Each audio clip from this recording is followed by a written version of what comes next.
What's up guys, I'm Andy from 1A Auto. In this video I'm going to show you a quick and easy fix for if your rear wiper is not clearing the window on this 2012 Ford Escape. If you need this part or other parts for your vehicle, click the link in the description and head over to 1aauto.com. To take this wiper blade off, we're just going to pull the arm out a little bit. We're going to twist the blade down a little bit and just put a little pressure on the blade like that. Should be able to get the blade right off.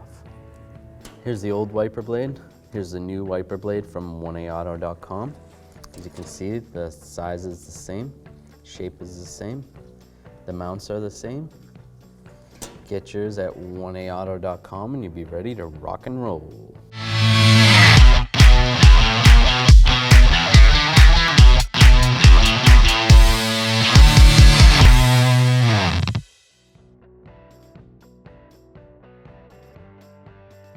I'm just going to grab the wiper arm, slide it out, slide the blade in position, and then I'm just going to squeeze it together. It should lock in place.